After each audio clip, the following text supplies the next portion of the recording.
The bleeding woman collapsed in the dust, and the entire town of Silver Creek froze in fear. But the most dangerous man in the territory, a killer who hadn't helped a soul in 20 years, was about to do something that would shock them all. The stagecoach thundered into Silver Creek like a bat out of hell. Dust exploded around its wheels as the driver yanked the reins, his face white as a ghost. The horses screamed, foam flying from their mouths. Something was wrong. The townsfolk knew it immediately. Stagecoaches didn't arrive like that, not unless death was chasing them. The door flew open. A woman stumbled out, her emerald dress torn to shreds. Blood soaked through the fabric at her side, spreading like spilled wine. She took one step, two, then her knees buckled. She hit the ground hard. Silence. Nobody moved.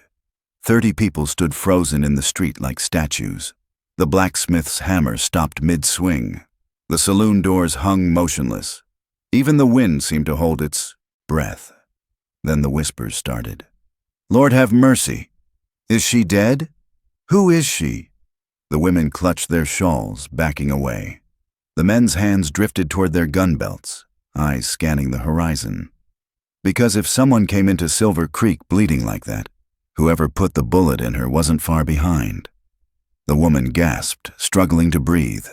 Her fingers clawed at the dirt. Still, nobody moved to help her. Fear had them paralyzed. This wasn't their problem. Getting involved meant danger, meant death, maybe.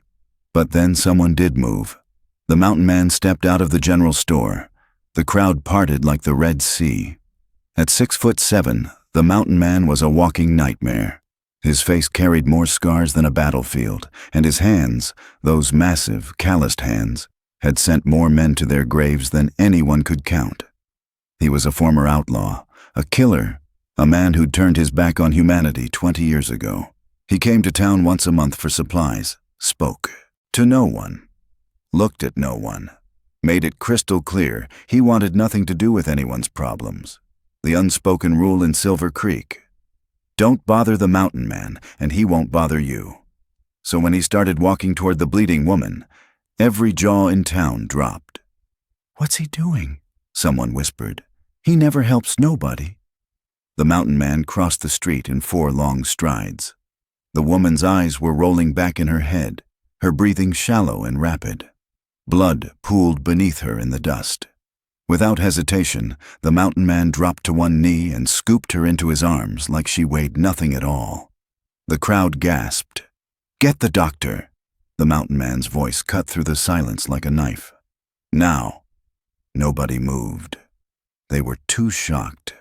The mountain man's eyes swept the crowd, and when he spoke again, his voice carried the weight of a man who'd commanded outlaws and killers. "I said now!" 3 men scrambled toward the doctor's office.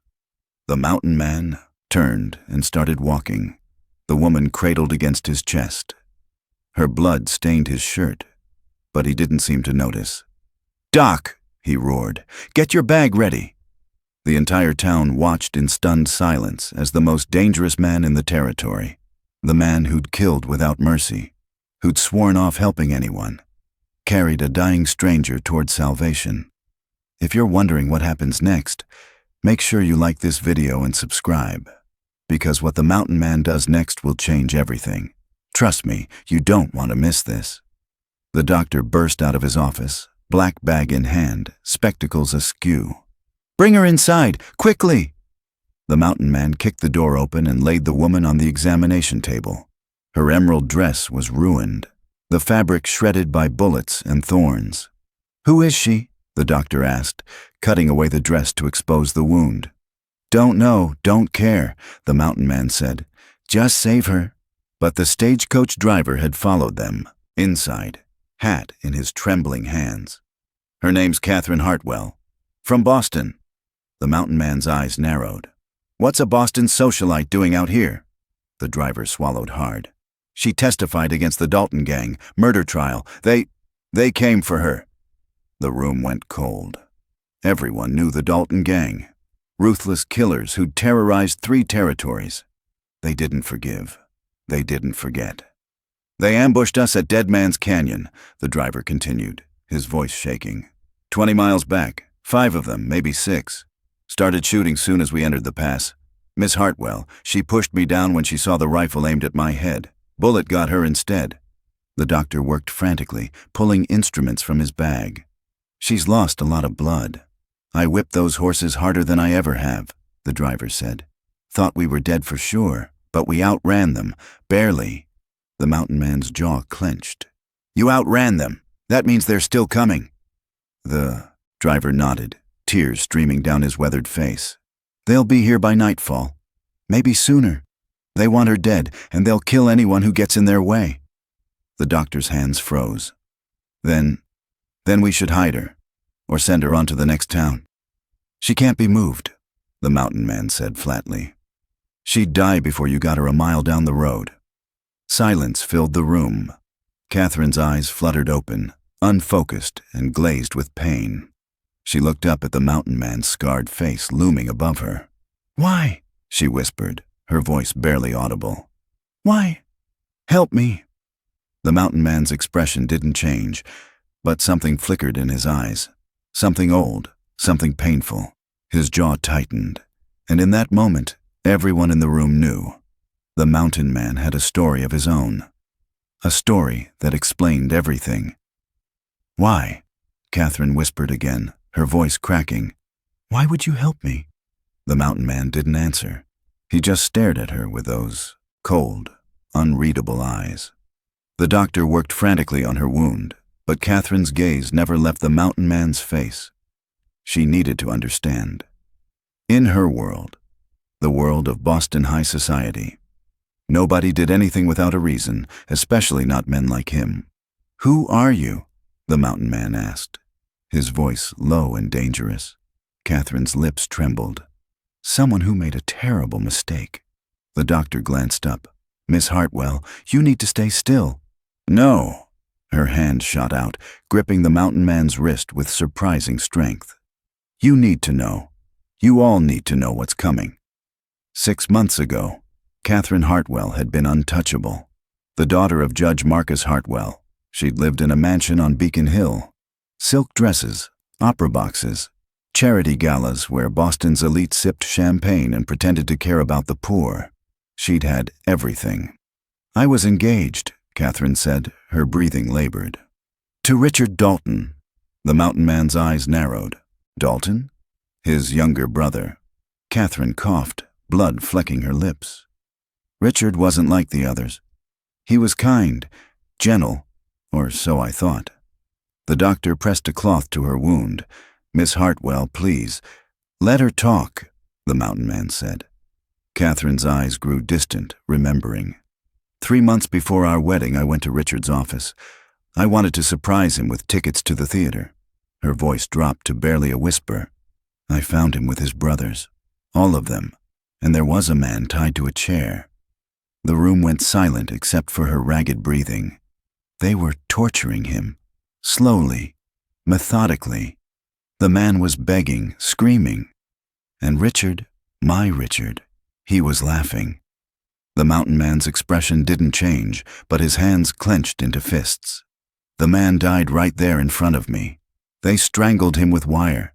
Then they saw me standing in the doorway. Richard smiled at me.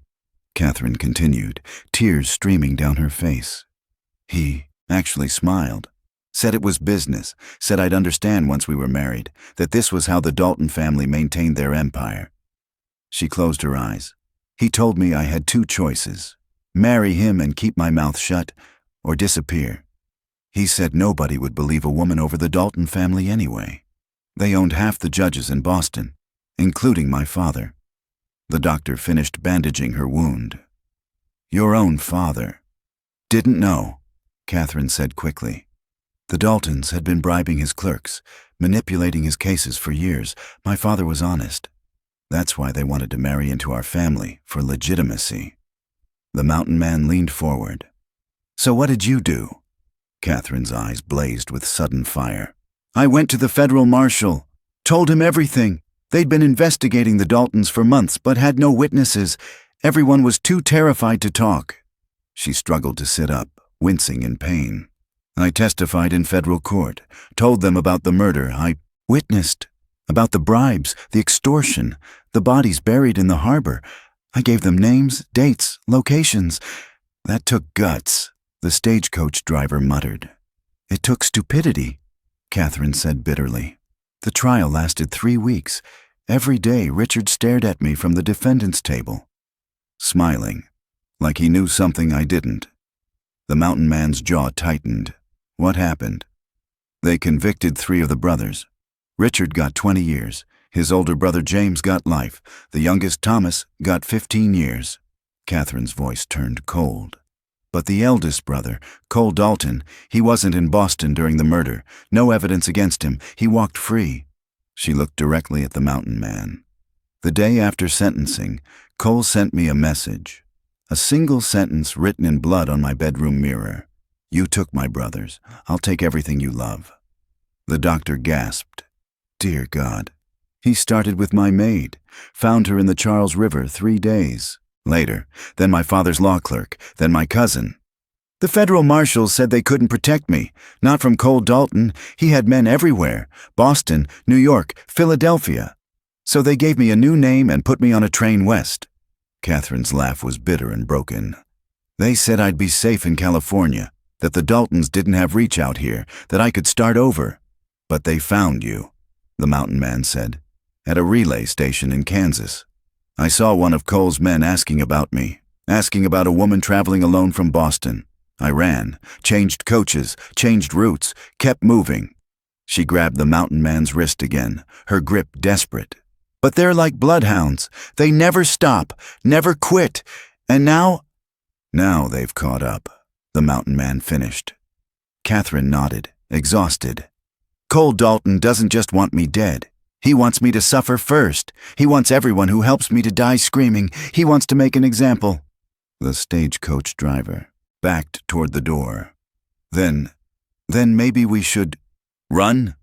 The mountain man's voice was ice. You think running will save you? You brought her here. They saw you. You're already dead if they catch you. The driver's face went white. Catherine's eyes filled with tears. I'm sorry. I'm so sorry. I never wanted to bring this to your town. I couldn't run anymore. The mountain man stood, his massive frame casting a shadow across the room. How many men does Cole have? At least 6 rode with him from Kansas, Catherine said. But he can call in more. He has connections everywhere. Outlaws, gunslingers, killers. They all owe him favors. And they're coming here. By nightfall, Catherine whispered. Maybe sooner. The mountain man walked to the window, staring out at the peaceful street of Silver Creek. Women shopping, children playing, men going about their business, all of them about to die because of one woman's courage. Catherine's voice broke. You should leave me in the street. Let them take me. It's the only way to save your town.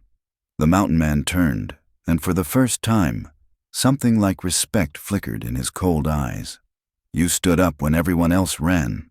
You testified when everyone else stayed silent. He moved toward the door.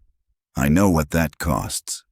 And with those words, the mountain man walked out, leaving everyone wondering, what was he going to do next? 20 miles back, 2 hours earlier. The stagecoach rattled through Dead Man's Canyon, and the driver, a weathered man named Samuel Briggs, felt ice crawl up his spine. Something was wrong. The canyon was too quiet. No birds, no wind, just the clatter of wheels on rock and the heavy breathing of his horses. Inside the coach, Catherine Hartwell clutched her carpet bag, staring out at the towering red walls that seemed to close in on both sides. The canyon was narrow here, barely wide enough for the stagecoach to pass through. How much longer? She called up to Samuel. 10 minutes to clear the canyon, ma'am. Then it's straight road to Silver Creek. 10 minutes. She could survive 10 more minutes. Then the first shot rang out. The bullet punched through the wooden side of the coach, missing Catherine's head by inches. Get down! Samuel screamed. Catherine threw herself to the floor as gunfire erupted from both sides of the canyon. The horses shrieked in terror. Samuel yanked the reins, trying to keep them steady, but they were panicking. Another shot, then another. Wood splintered around her. Glass shattered. Catherine pressed herself flat against the floor, her heart hammering so hard she thought it might burst. "Move! Move!" Samuel's voice cracked with terror as he whipped the horses. Through the broken window, Catherine saw them. 6 riders on the canyon rim, rifles aimed down at the stagecoach like they were shooting fish in a barrel. The Dalton gang had found her. "They're boxing us in!" Samuel shouted. Catherine risked a glance forward. 2 riders had appeared at the canyon's exit, blocking their escape. Behind them, 2 more closed off the entrance. They were trapped. The stagecoach lurched violently as Samuel tried to maintain speed on the treacherous canyon floor. Rocks jutted up everywhere. One wrong move and they'd flip. A bullet tore through Samuel's hat, taking it clean off his head. "Lord have mercy!" Another shot hit the coach's side panel. Then another struck the luggage rack, sending bags tumbling into the dust. Catherine's hands shook as she fumbled in her carpet bag. Her father had given her a Derringer before she fled Boston. 2 shots. That's all she had. 2 shots against 6 killers. "Stop the coach." The voice echoed through the canyon like thunder. Catherine's blood turned to ice. Cole Dalton. She'd know that voice anywhere. Cold, cruel, absolutely certain of his power. "Stop the coach and we'll make it quick," Cole shouted. "Keep running and we'll make you both beg for death." Samuel glanced back at Catherine through the small window. His face was white with terror. "Ma'am, I think—" "Don't stop," Catherine said, her voice steadier than she felt. "If we stop, we're dead anyway. But drive!" Samuel swallowed hard and whipped the horses harder. The stagecoach picked up speed, bouncing violently over the rocky ground. The gunfire intensified. Catherine saw the rider on the left rim take careful aim, not at the coach, not at the horses, at Samuel. Time seemed to slow down. The rider's finger tightened on the trigger. The rifle barrel steadied. Samuel was completely exposed on the driver's seat, an easy target. If Samuel died, the horses would panic. The coach would crash, and Cole would take his time killing her. Catherine didn't think. She lunged upward, throwing herself half out of the coach window. "Samuel, down!" The rifle cracked. The bullet hit Catherine in the side, spinning her backward into the coach. White-hot pain exploded through her body. She screamed, clutching her side as blood poured between her fingers. "Miss Hartwell!" Samuel's voice seemed to come from far away. Catherine collapsed on the coach floor, gasping. The pain was unlike anything she'd ever felt, like someone had shoved a red-hot poker through her ribs. Blood. So much blood. "Hold on!" Samuel's voice cracked with desperation. Through her fading vision, Catherine saw him do something insane. He stood up on the driver's seat, completely exposed, and whipped the horses with everything he had. "Yeah! Yeah!" The horses, already terrified by the gunfire, exploded into a full gallop. The stagecoach shot forward like a cannonball. More gunfire erupted. Bullets whined past Samuel's head. One grazed his shoulder, tearing through his coat. Another shattered the footboard beneath his feet. But he didn't stop, didn't slow down. The 2 riders blocking the canyon exit raised their rifles. Samuel saw them, saw the trap, saw certain death, and he aimed the stagecoach straight at them. "Come on, you bastards!" he screamed. "Come on!" The horses thundered forward, foam flying from their mouths.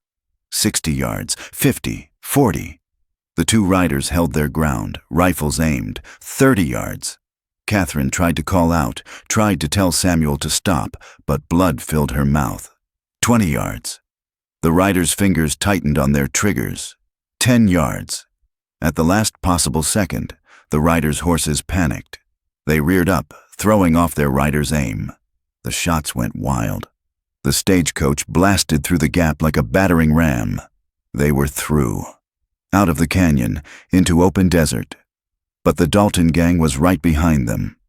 Catherine could hear the thunder of hooves, the shouts of angry men. More gunfire. "Stay with me, Miss Hartwell," Samuel shouted back. "Silver Creek's just ahead."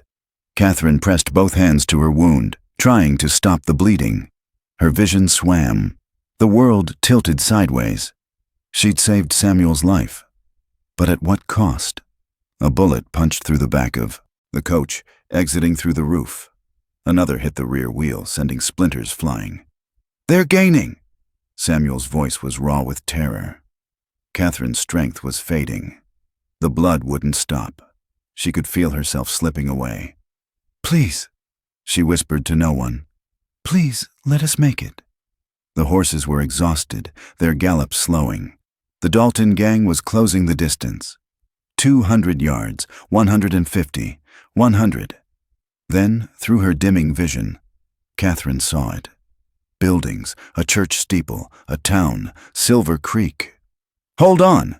Samuel screamed. The stagecoach thundered into town, dust exploding around its wheels. Samuel hauled on the reins with everything he had. The coach skidded to a halt in front of the saloon. Samuel jumped down, his legs nearly giving out. "Help! Somebody help!" The door swung open. Catherine stumbled out, her emerald dress soaked in blood. She took one step, two.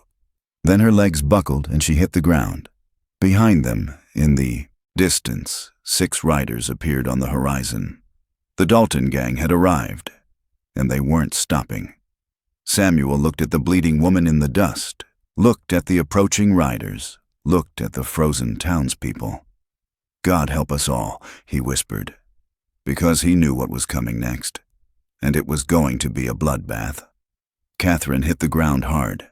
For 3 long seconds, nobody moved. 30 people stood in the street of Silver Creek, staring at the bleeding woman in the emerald dress. The blacksmith's hammer hung suspended in midair. The saloon doors stopped swinging. Even the horses at the hitching post stood perfectly still. It was as if the entire town had turned to stone. Then Samuel's voice shattered the silence. "Help her! Somebody help!" Still, nobody moved. Catherine gasped, her fingers clawing at the dirt. Blood pooled beneath her, spreading like spilled ink across the dusty street. And the town just watched. Mrs. Eleanor Pritchard was the first to speak. "Lord have mercy," she whispered, clutching her shawl tighter. "Is she dead?" "Not yet," her sister Martha hissed back. "But she will be soon by the looks of it." The whispers spread like wildfire. "Who is she? Where'd she come from?" "That's a Boston dress. See the stitching? What's a Boston lady doing out here bleeding in our street?" Mrs. Pritchard took a step backward, pulling her daughter with her. "Come away, Sarah. This isn't our concern." "But Mama, she's dying." "I said come away." Other women followed suit, backing toward the boardwalk. Gloved hands covered mouths. Fans snapped open to hide shocked expressions.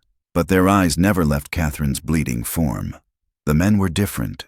They didn't whisper. They calculated. Sheriff Tom Hendricks stood outside his office, hand resting on his gun belt. His eyes weren't on Catherine. They were scanning the horizon, searching for whatever had put that bullet in her. "Frank," he said quietly to his deputy, "you see anything out?" "There." Deputy Frank Morrison squinted into the distance. "Dust cloud, maybe 2 miles out, coming fast." The sheriff's jaw tightened. "How many?" "Can't tell yet, but it ain't good." Around them, other men were doing the same calculation. The livery owner, the bank manager, the saloon keeper, all of them reaching for weapons they hoped they wouldn't need. "This is trouble," muttered James Cooper, the general store owner. "Big trouble." Samuel stumbled toward the nearest man, a burly rancher named Dutch Williams. "Please, she needs a doctor. She took a bullet meant for me." Dutch looked at Catherine, looked at the approaching dust cloud, looked back at Samuel. Then he shook his head and backed away. "Sorry, friend. Can't help you." Samuel's eyes went wide. "What? She's dying. And whoever shot her is coming." Dutch's hand moved to his pistol. "I got a wife, 3 kids. I ain't dying for some stranger." He turned and walked away. Samuel spun toward another man. "You, please!" The man held up his hands and backed off. "Don't involve me in this. Somebody, anybody." But the crowd was dispersing, melting away like snow in summer. People backing into doorways, disappearing into shops, pulling curtains closed. "This is madness," Samuel shouted. "She's a human being." Sheriff Hendricks finally spoke, his voice cold and measured. "And those riders coming, they human too? They the ones who shot her?" Samuel's face went pale. "The Dalton gang!" The name hit the crowd like a physical blow. Men who'd been slowly edging forward suddenly stopped.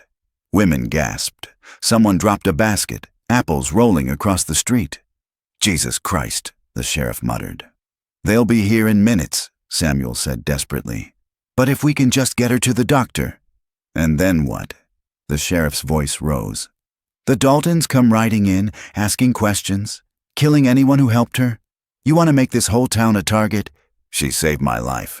That's your problem, not ours." A young man stepped forward, barely 20, with kind eyes and a carpenter's apron. "Sheriff, we can't just let her die in the street." "Stay out of this, Billy." "But it ain't right." "I said stay out of it." The sheriff's hand moved to his gun. "That's an order." Billy froze, torn between conscience and survival. Catherine's breathing grew more labored. Her eyes fluttered, unfocused. She was fading fast. Mrs. Pritchard's voice cut through the tension. Maybe it's God's will. Maybe she did something to deserve this." "Eleanor?" her sister gasped. "Well, why else would the Dalton gang be after her? Good Christian women don't get hunted by outlaws." Murmurs of agreement rippled through the crowd. "She must have done something. Probably stole from them. Or worse." Samuel couldn't believe what he was hearing. "She testified against them in a murder trial. She's a hero, not a criminal." But his words only made things worse. "She testified?" Dutch Williams shook his head. "Then she's a fool. Everyone knows you don't cross the Daltons." "She brought this on herself," someone else muttered. "And now she's bringing it on us." The crowd's fear was transforming into something uglier. Resentment, anger, the need to blame someone for the danger approaching their town. "We should put her back on the coach," a voice called out. "Send her on to the next town." "She'd die before she got a mile," Samuel protested. "Better her than us." Catherine's hand reached out weakly, grasping at nothing. Her lips moved, but no sound came out. Sheriff Hendricks made his decision. "Samuel, get her back on that coach. You got 5 minutes to clear out before the Daltons arrive. She'll die. She's dying anyway. At least this way, she dies somewhere else." Samuel looked around desperately. 30 faces stared back at him. Some ashamed, some defiant, all of them afraid. Not one person stepped forward to help. "Please," Samuel's voice broke. "Somebody, anybody. She's 24 years old. She has her whole life ahead of her." Silence. Catherine's breathing rattled in her chest. Her skin had gone gray. Blood continued to spread across the dirt. The dust cloud on the horizon was closer now, maybe a mile out. The faint sound of hoofbeats carried on the wind. Time was running out. Samuel dropped to his knees beside Catherine, tears streaming down his weathered face. I'm so sorry. You saved my life and I can't." Then a shadow fell across them both. Samuel looked up. A man stood there, massive, scarred, his face like carved granite, and his eyes cold as a winter grave. The Mountain Man. The crowd gasped and backed away even further. If they'd been afraid before, now they were terrified. The Mountain Man looked down at Catherine's bleeding form, looked at the cowardly crowd, looked at the approaching dust cloud. Then, without a word, he bent down. "What are you doing?" the sheriff demanded. The Mountain Man didn't answer. He simply scooped Catherine into his arms like she weighed nothing at all. "Mountain Man, don't—" the sheriff started. The Mountain Man's eyes locked onto his. The sheriff's words died in his throat. "Get the doctor," the Mountain Man said quietly. "Now." His voice carried absolute authority. The voice of a man who'd commanded killers and outlaws. A man who expected to be obeyed. Nobody moved. The Mountain Man's expression didn't change, but something dangerous flickered in his eyes. "I said now." 3 men scrambled toward the doctor's office, and as the Mountain Man carried the dying woman across the street, every person in Silver Creek realized the same terrible truth. The most dangerous man in the territory had just chosen a side. and there was no going back. The legend of the Mountain Man. When the Mountain Man stepped into the street, grown men took 3 steps back. Children stopped playing and ran to their mothers. Women clutched their crosses. The saloon went silent mid-song. Because everyone in Silver Creek knew the stories, and every single story ended in blood. "That's the Mountain Man," someone whispered, the name barely audible. "Dear God," another voice breathed. "What's he doing here?" Samuel looked up at the massive figure standing over him and Catherine. For a moment, he forgot about the dying woman, forgot about the Dalton gang, forgot everything except the primal fear that came from being this close to a living legend. A legend built on corpses. The Mountain Man came to town once a month, always on the 15th, always alone, always at dawn when the streets were empty. He'd tie his horse outside the general store, walk inside, and leave a list with the owner. No words, no eye contact, just a piece of paper with supplies written in crude handwriting. Flour, salt, coffee, ammunition, always ammunition. The store owner, James Cooper, would have everything ready by noon. The Mountain Man would return, load his horse, leave payment on the counter, and disappear back into the mountains. The entire transaction happened in silence. "He ain't spoke a word to anyone in 20 years, Cooper had once told a curious newcomer. Not one single word. Why not? Cooper's face had gone pale. Because the last man who tried to have a conversation with the Mountain Man ended up buried in pieces. The Mountain Man lived somewhere high above the timberline. Nobody knew exactly where. Nobody dared to look. Hunters who ventured too far up the mountain sometimes found warnings. Animal skulls mounted on stakes, arranged in patterns that made your skin crawl. The message was clear. Stay away. A trapper named Wilson had ignored the warnings 5 years back. Said he had every right to hunt wherever he pleased. Said the Mountain Man didn't own the whole damn mountain. They found Wilson 3 days later. What was left of him anyway? The sheriff had ridden up to investigate, but he'd turned back after finding a fresh grave marker with his own name carved into it. The Mountain Man's way of saying, "Don't push your luck." After that, everyone gave the mountain a wide berth. The Mountain Man stood 6'7" in his boots. His shoulders were broad enough to fill a doorway. His hands, massive, calloused things, looked like they could crush a man's skull like an eggshell. And they had. Multiple times, according to the stories. But it was his face that haunted people's nightmares. Scars, dozens of them, crisscrossing his features like a roadmap of violence. A knife wound ran from his left eye to his jaw. Another scar split his upper lip. A third, thick and ropey, wrapped around his throat like someone had tried to hang him and failed. His eyes were the worst part. Gray as winter storms and just as cold. Eyes that had seen things no man should see, done things no man should do. When the Mountain Man looked at you, you felt it in your bones. You felt like prey. 20 years ago, the Mountain Man had been someone else entirely. Jack the Reaper, Brennan, second in command of the Blackwood Gang, the most feared outlaws in 3 territories.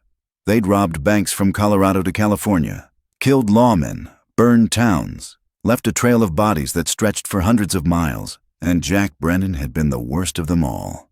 He once killed 7 men in a saloon, old-timer Pete Hutchins liked to tell newcomers. They'd insulted his partner.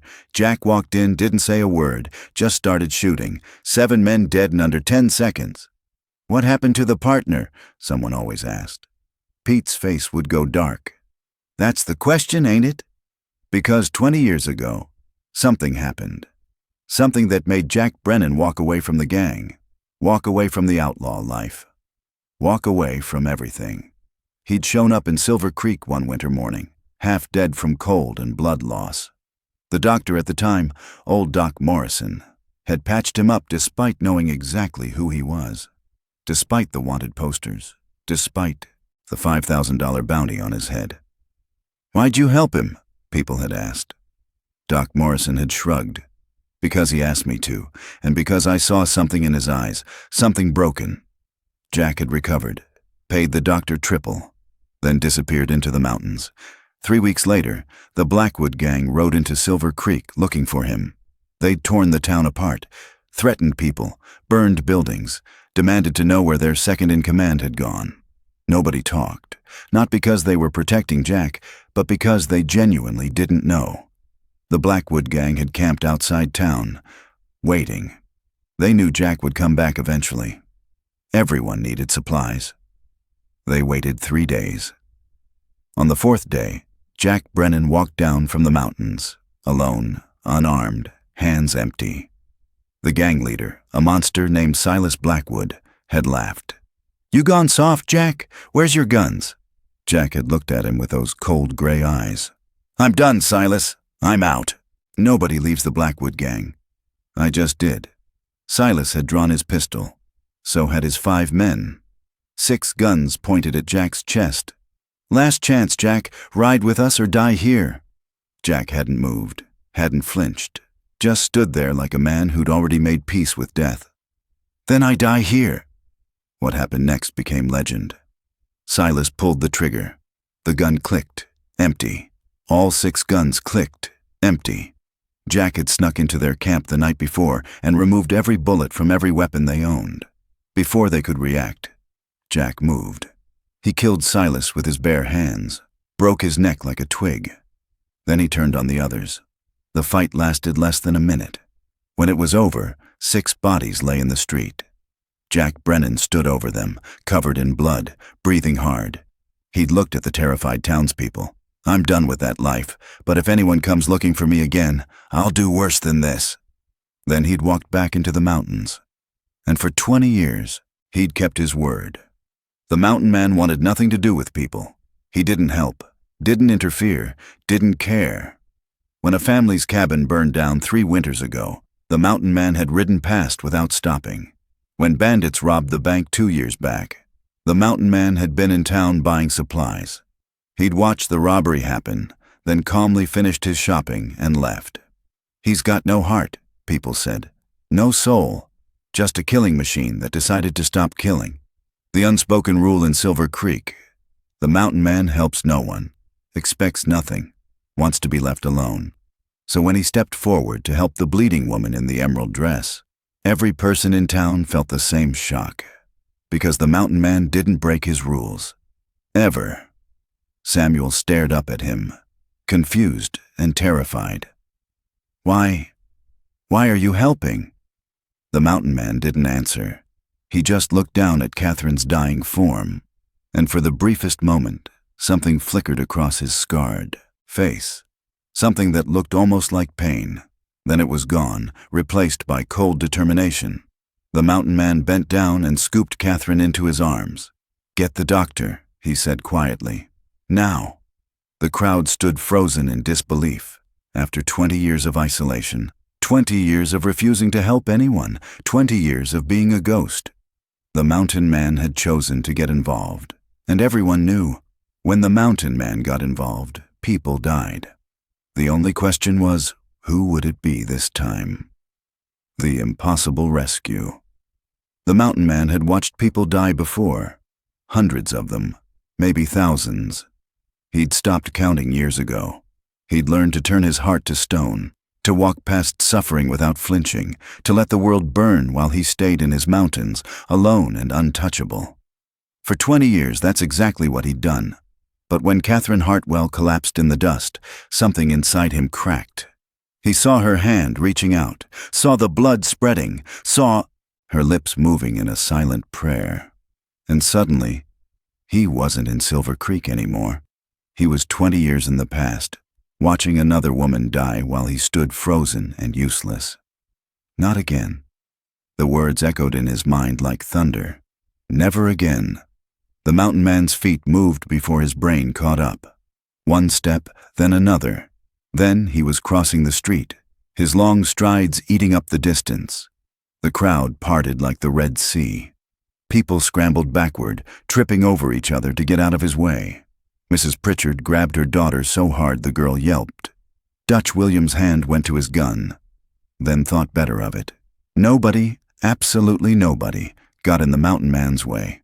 Samuel looked up, his tear-stained face going white with terror. "Mr. Brennan, The mountain man ignored him completely.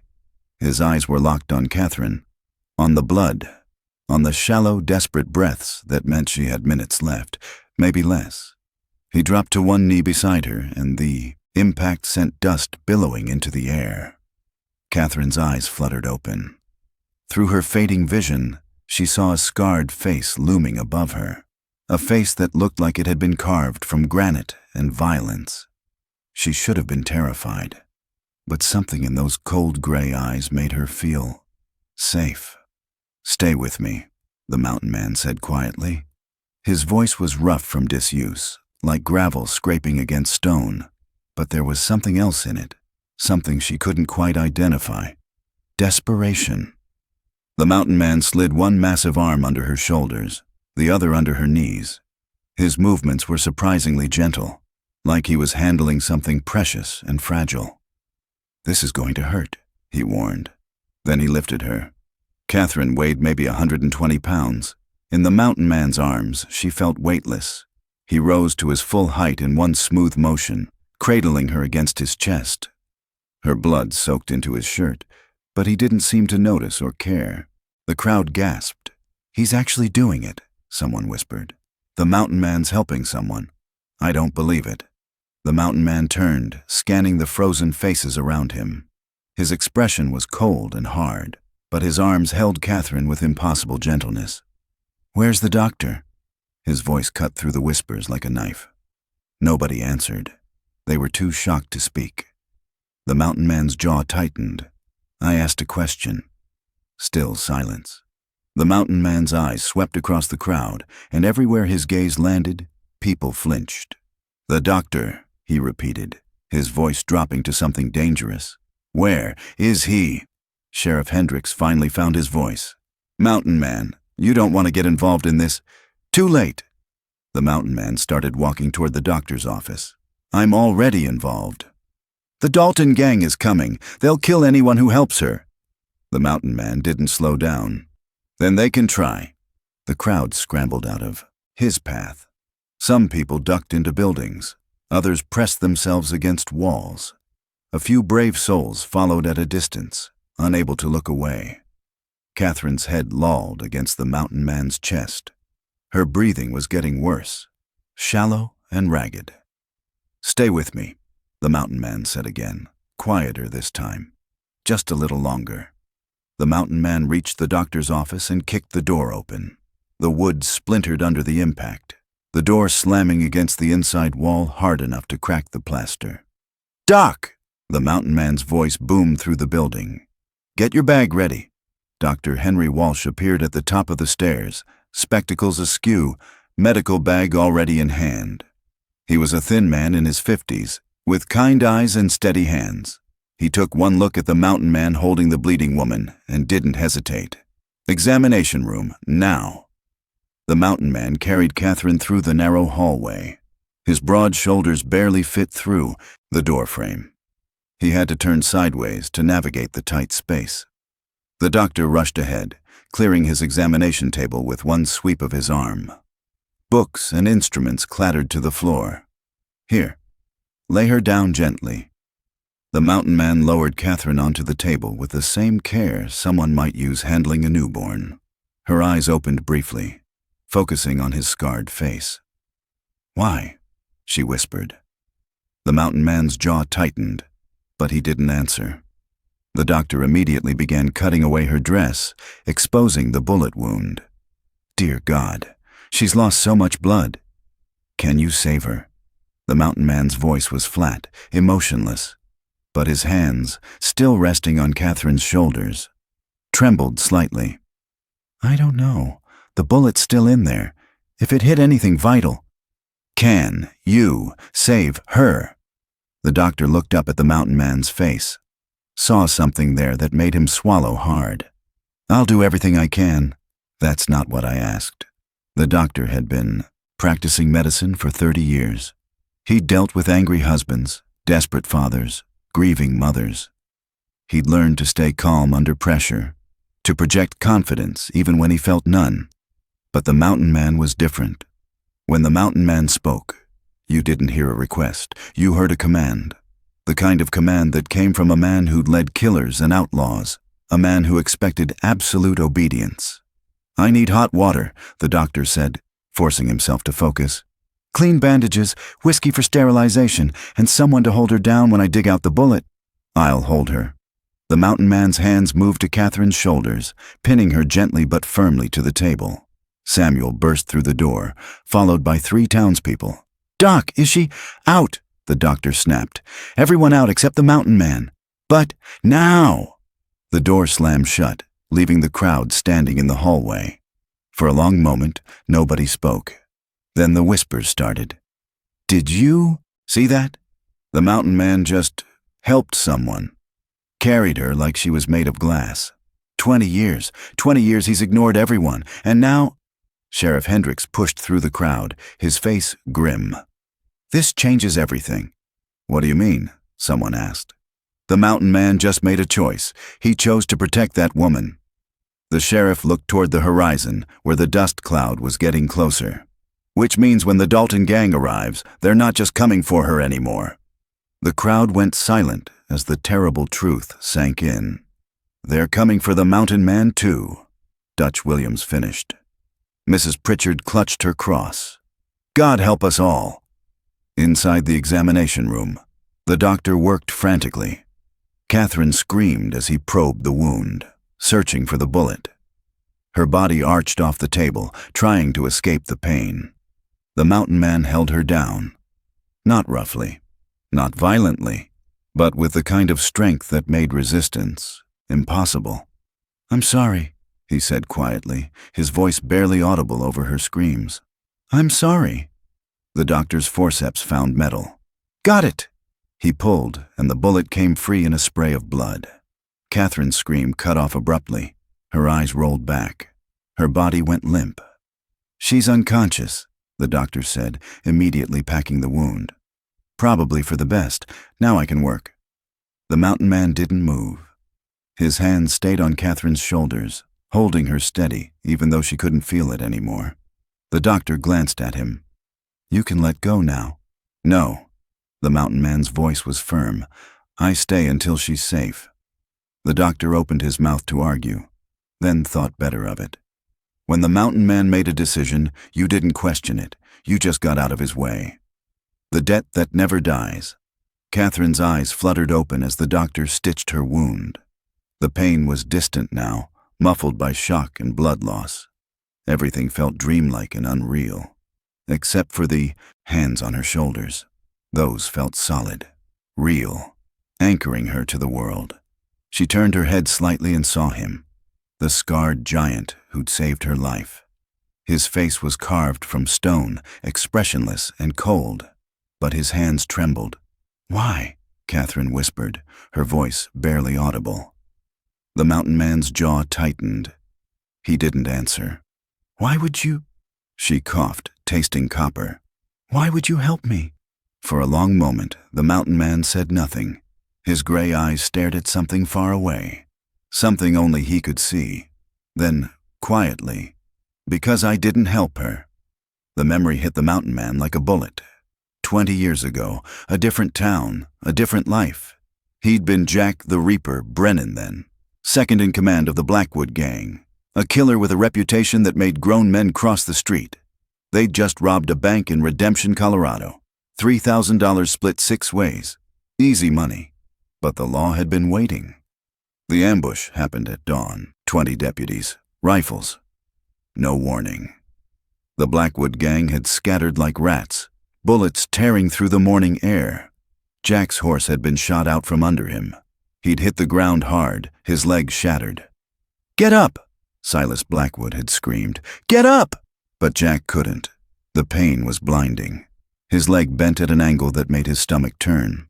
Silas had looked at him, looked at the approaching deputies, made his choice. "Sorry, Jack." Then he'd ridden away, leaving Jack to die. Jack had dragged himself into an alley, leaving a trail of blood. The deputies were closing in. He could hear their boots, their voices, the metallic click of rifles being cocked. This was it. The end of Jack the Reaper Brennan. Then a door opened. A woman stood there, maybe 30 years old, with dark hair and kind eyes. She wore a simple dress and an apron stained with flour. "Inside," she hissed, "quickly." Jack had stared at her, confused. "What? I said inside." She grabbed his arm and pulled with surprising strength. Jack stumbled through the doorway.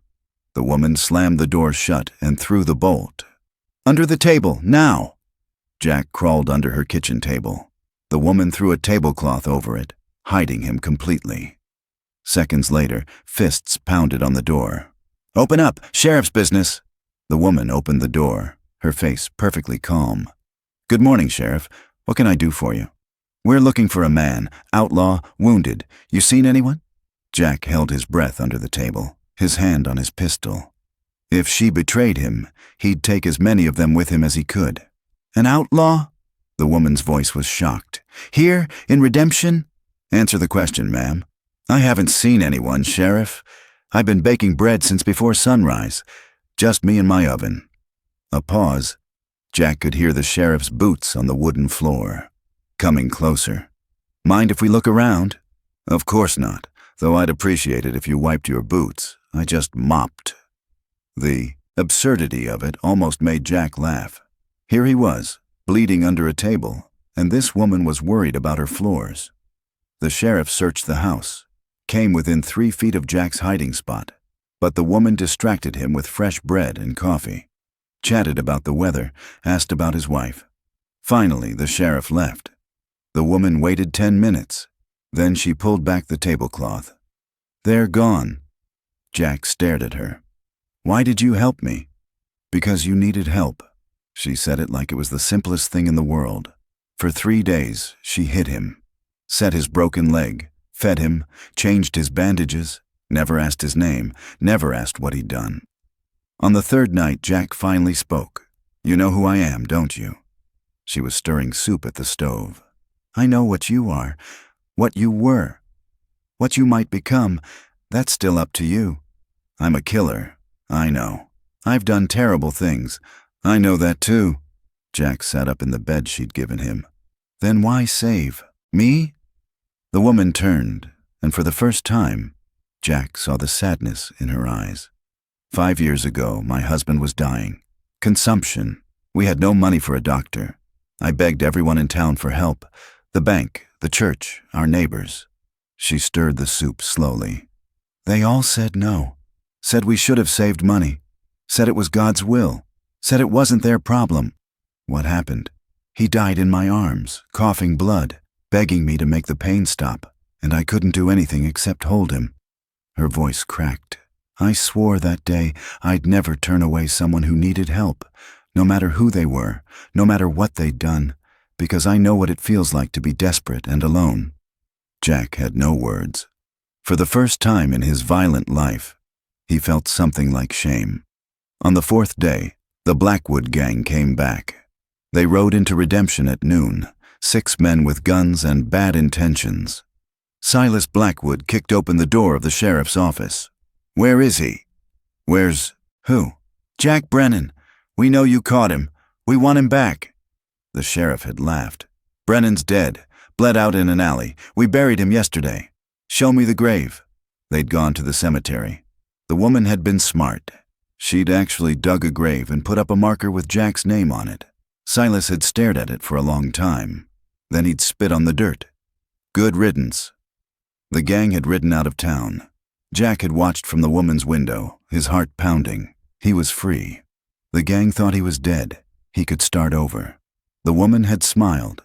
"You've been given a second chance. Don't waste it." Jack had planned to leave that night. He'd packed his few belongings, written a note thanking the woman, left all the money he had, $43, on her kitchen table. But before he could go, he heard horses. The Blackwood gang had returned. Someone had talked. Someone had seen the woman bringing extra food into her house. Someone had put the pieces together. Silas kicked down the door. "Where is he?" The woman stood her ground. "I don't know what you're talking about." "Don't lie to me." Silas grabbed her by the throat. "Where's Jack Brennan?" Jack was upstairs. He heard everything. His leg was still weak, but he could move. He could fight. He should have gone down there, should have saved her. But he froze. Fear paralyzed him, not fear of dying. Jack had never been afraid of death. Fear of failing, of not being fast enough, of getting her killed trying to save her. So he stayed hidden, listening. "Last chance," Silas said. "Where is he?" "Go to hell." The gunshot echoed through the house. Jack heard her body hit the floor, heard Silas laugh, heard the gang ride away. By the time he made it downstairs, she was already gone. She died protecting him. A killer, an outlaw, a man who'd done nothing to deserve her kindness. And he'd let it happen. Jack had buried her in the cemetery, next to the fake grave with his name on it. He'd knelt in the dirt and made a vow. Never again. Never again would he let someone die because he was too afraid to act. The mountain man's hands tightened on Catherine's shoulders. "Her name was Sarah," he said quietly. "Sarah Mitchell. She saved my life when nobody else would. And I let her die." Catherine stared at him, tears streaming down her face. "It wasn't your fault." "Yes, it was." The mountain man's voice was hard. "I could have saved her, should have saved her, but I froze. And she paid the price." The doctor continued stitching, pretending not to listen. "I walked away from the outlaw life that day," the mountain man continued. "Came to these mountains. Swore I'd never get involved with people again, because everyone I get involved with ends up dead." "Then why help me?" The mountain man's gray eyes met hers. "Because some debts can never be repaid, only passed forward." Catherine's hand reached up, touching the mountain man's scarred face. "Thank you," she whispered. The mountain man pulled back slightly, uncomfortable with the contact. "Don't thank me yet. The Dalton gang is coming. And when they get here, a lot of people are going to die." "Then leave me. Save yourself." "No." The word was absolute. Final. "I failed Sarah. I won't fail you." Outside, the sound of hoofbeats grew louder. The doctor's hands stilled. "They're here." The mountain man straightened, his face hardening into the cold mask everyone knew. But Catherine had seen beneath it, had seen the pain, the guilt, the humanity he tried so hard to bury. "I won't let you die for me," she said. The mountain man looked down at her, and for just a moment, something like a smile touched his scarred lips. "That's not your choice to make." Then he turned and walked toward the door, toward the Dalton gang, toward the reckoning he'd been running from for 20 years. And this time, he wouldn't freeze. This time, he'd fight. The storm arrives. The mountain man stood at the window, staring out at the dusty street.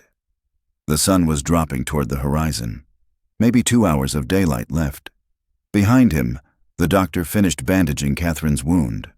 "She needs rest, lots of it. If she moves too much, the stitches will tear and she won't be moving." The mountain man's voice was flat, final. Catherine struggled to sit up. "You can't fight them alone. There are at least 6 of them. 7. The mountain man didn't turn around. "I counted the dust trails. 7 riders." "Then you'll die." "Maybe." The mountain man's reflection in the window showed no emotion. "But they'll die first." He turned to face her, and Catherine saw something in his eyes that made her blood run cold. Not fear, not anger, certainty. "Some debts can never be repaid," the mountain man said quietly, "only passed forward." Outside, the town of Silver Creek held its breath. People peered through curtains, hid in cellars, loaded guns they hoped they wouldn't need. Sheriff Hendricks stood in the middle of the street, watching the horizon. His deputy Frank stood beside him, rifle in hand. "How long?" Frank asked. "Hour, maybe less." The sheriff's jaw was tight. "They're not rushing. They know we're not going anywhere. We could evacuate." "To where?" "They'd hunt us down one by one. At least here we have buildings. Cover." "We have the mountain man." The sheriff laughed bitterly. "You think one man can stop the Dalton gang?" Frank looked toward the doctor's office. "That ain't just any man, Sheriff. That's the mountain man. 20 years ago, maybe. But now, he's just an old recluse who hasn't fired a gun in..." A door slammed. The mountain man walked out of the doctor's office. The street went silent. He moved with purpose, his long strides eating up the distance to the general store. His face was carved from stone. His eyes swept the street, cataloging everything. Sightlines, cover positions, escape routes, the tactical mind of a killer coming back to life. James Cooper, the store owner, backed away as the mountain man entered. "Mr. Brennan, ammunition." The mountain man's voice cut through the air like a knife. ".45 caliber, all you have." I don't think." The mountain man's eyes locked onto his. "Now." Cooper's hands shook as he pulled boxes from the shelf. That's 8 boxes, 200 rounds." The mountain man dropped coins on the counter. Twice what the ammunition was worth. "Rope, 20 feet, and lamp oil, 2 bottles." Cooper gathered the items with trembling hands. "Mr. Brennan, are you really going to—" "Yes, but there's 7 of them. I can count." The mountain man loaded the ammunition into his pockets, took the rope and oil, started to leave. Then he paused at the door. "Lock your family in the cellar. Don't come out until morning." Cooper's face went white. "It's going to be that bad?" The mountain man didn't answer. He just walked out. The sheriff intercepted him in the street. "Mountain man, we need to talk." No, we don't. This is my town. My responsibility. I can't let you." The mountain man stopped walking, turned, looked down at the sheriff from his full height. "Your town." His voice was quiet, dangerous. "Where was your town when that woman was bleeding in the street? Where were you?" The sheriff's face flushed. "That's not fair." "Fair?" The mountain man's laugh was cold. "Nothing about this is fair. I'm trying to protect these people," the sheriff said. "By hiding? By letting the Daltons take whoever they want? By being smart? By not starting a war we can't win?" The mountain man leaned in close. "The war's already started. The moment that woman stepped off the stagecoach, it started. You just didn't have the spine to fight it." The sheriff's hand moved toward his gun. "You watch your mouth, or what?" The mountain man's eyes were ice. "You'll shoot me?" "Go ahead. Save the Daltons the trouble." The two men stared at each other. Finally, the sheriff's hand dropped. "What do you want from me?" "Nothing." The mountain man turned away. "I want nothing from any of you. Just stay out of my way." He walked toward the edge of town, toward the road where the Daltons would arrive. Deputy Frank called after him. "You can't fight 7 men alone." The mountain man didn't look back. "Watch me." The sheriff watched the mountain man go, his jaw working. "We should help him," Frank said quietly. "Help him do what? Die? He's fighting for us, for that woman, for his own guilt." The sheriff spun on his deputy. "Don't you see? This isn't about protecting anyone. This is about him trying to make up for something that happened 20 years ago, and he's going to get himself killed doing it." Frank was quiet for a moment. Then, "Maybe, but at least he's trying." The words hung in the air like an accusation. Around them, townspeople were emerging from hiding, watching the mountain man's retreating figure, whispering, "He's really going to fight them. Alone. We should help." "Are you crazy? That's the Dalton gang." But young Billy, the carpenter, stepped forward. "I'll help." The sheriff grabbed his arm. "Billy, no. He saved that woman when none of us would. The least we can do is stand with him." Dutch Williams emerged from the saloon, rifle in hand. "The kid's right." "Dutch," the sheriff started. "I got no love for the mountain man. Man scares the hell out of me, but he's got more courage in his little finger than this whole town combined." He walked toward the mountain man. Then another man joined him. Then another. Within minutes, 12 men stood in the street, armed and ready. The sheriff looked at them in disbelief. "You're all going to die." "Maybe," Dutch said. "But we'll die standing up instead of hiding like cowards." The mountain man had stopped at the edge of town. He turned, seeing the men following him. For a moment, something flickered across his face. Surprise, maybe, or respect. Then it was gone. "Go home," he called out. "This isn't your fight." "It is now," Dutch called back. The mountain man walked back toward them, his face hard. "You don't understand what's coming. The Dalton gang doesn't take prisoners, doesn't show mercy. They'll kill you, then they'll kill your families, then they'll burn this town to the ground." Then we better make sure they don't win, Billy said, his voice shaking but determined. The mountain man studied the young man, saw the fear in his eyes, saw the courage fighting against it. How old are you? 22. You got family? A mother, 2 sisters. The mountain man's jaw tightened. Then go home to them. Die another day. No, sir. Billy raised his rifle. I'm staying. The mountain man looked at the other men, saw the same determination, the same fear, the same stubborn refusal to back down. He'd seen that look before, on the faces of men who died following him into battle. I can't protect you, the mountain man said quietly. We're not asking you to, Dutch replied. The mountain man was silent for a long moment. Then, fine, but we do this my way. He knelt in the dirt and began drawing with a stick. A crude map of the town. The Daltons will come from the east. That road. He marked it. They'll expect us to meet them head on. We won't. What do we do? The sheriff asked, finally joining the group. We make them come to us, force them into a kill zone. The mountain man marked several buildings. Riflemen here, here, and here. Crossfire. They won't know where the shots are coming from. What about you? Frank asked. The mountain man's smile was cold and terrible. I'll be in the street, giving them something to focus on. That's suicide. That's the plan. The mountain man stood. You have 30 minutes. Get into position. Don't fire until I do, and whatever happens, don't miss. The men scattered, moving to their positions. The mountain man walked back to the doctor's office one last time. Catherine was sitting up, now, her face pale but determined. You're really doing this? Yes, you'll die. Probably. She grabbed his hand. Then don't. Please, just take me out there. Give me to them. End this. The mountain man looked down at her hand on his. So small. So fragile. No. Why? Why die for someone you don't even know? The mountain man pulled his hand away gently. Because Sarah died for me. And I've spent 20 years wishing I could change that. I can't, but I can make sure it doesn't happen again. He walked to the door. Mountain man, Catherine called out. What was her last name? The woman who saved you? He paused. Mitchell. Sarah Mitchell. I'll remember it. I promise. The mountain man nodded once. Then he was gone. The mountain man stood in the middle of the street.